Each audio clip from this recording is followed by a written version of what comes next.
TV has a lot of check boxes that you need to check off in order to plan, to buy and sell, and to measure how a campaign did.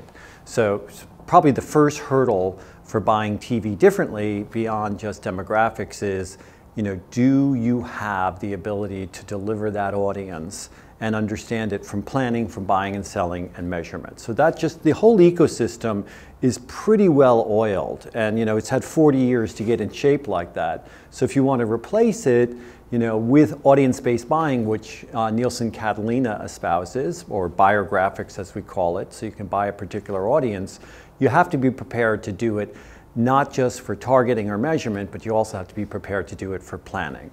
And so we're working rapidly to ensure that we can check all those boxes. Not all of them can be checked today. Now, when buying with an audience, an advertiser, or a big manufacturer wants to ensure that they get their best audience, particularly if it's a low penetration brand. That's challenging because you may not find the reach that you want, but you could certainly find the audience. So we can deliver the audience, and we can, if you're using real data, which we are, we can ensure that these are actual buyers and not bots, because buyers go shopping, bots don't. But you also have to acknowledge that the reach of that campaign may be smaller if you want a high quality buy. And advertisers are used to certain CPMs and certain reaches, so it's different. Everybody has accountability and ownership in this change. And so everybody's got to be willing to put up with the disruption that goes along with that change. On the buy side, are there certain categories, products, services that are embracing the move away from the Agents X demos to better targeting? Yeah, stand out to you? I think food and beverage, anything really competitive is going to look for, anything that traditionally spends a lot on advertising because they want to be as efficient as possible, and very competitive categories. So the people that probably most need it, the niche brands that have low penetration probably have the least amount of resources to do it. Which is the classic quandary of, they need it the most, they're getting it the least. But the bigger brands, particularly in salty snacks and, and beverage categories, which are highly competitive, for any percent or micro percent of a share, they're using it quite actively.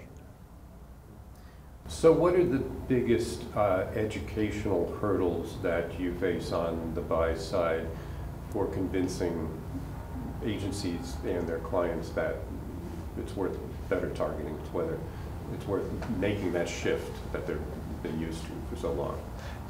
When I sit with agencies or advertisers, I think they're listening intently, and they're always there. I think that a lot of it is either inertia, lack of resources sometimes at an agency. Agencies are very squeezed today, and I think we all own that dynamic, particularly the shopper.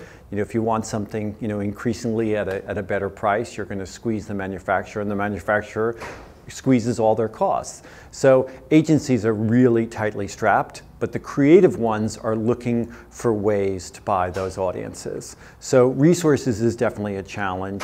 Education is a challenge. But the biggest sort of unspoken challenge is, how large is that buy going to be now? And what quality do you want? And at what CPM are you willing to pay?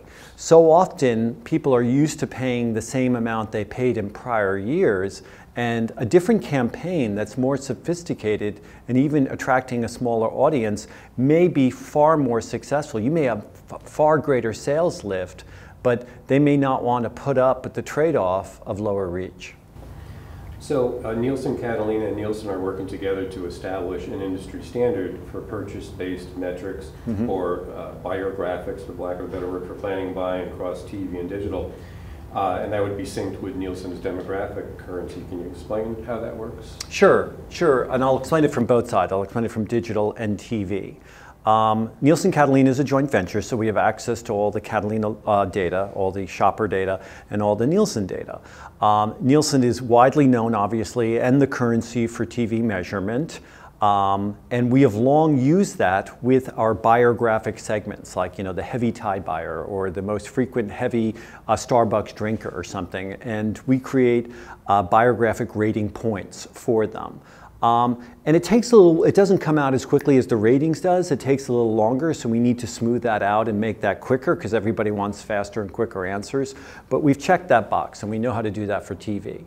On the digital side, though, traditionally, all the segments that, that get flown through the DSPs, that are stored on DMPs, that are bought programmatically, all of that was just like sort of a big direct mail list, for lack of better expression. So what we want to bring are the metrics that advertisers and agencies are used to, most reach and frequency, and rating points, the gross rating point concept, which is known as the digital ad rating at Nielsen. We want to infuse that with our segments. So they're not just buying a segment, they're just not buying a heavy Tide buyer. You also will understand the reach and frequency. And that's Nirvana, I believe, for the advertiser, because that will bring the accountability and the discipline that a lot of CMOs in the CPG space have been very vocal about. What am I actually buying?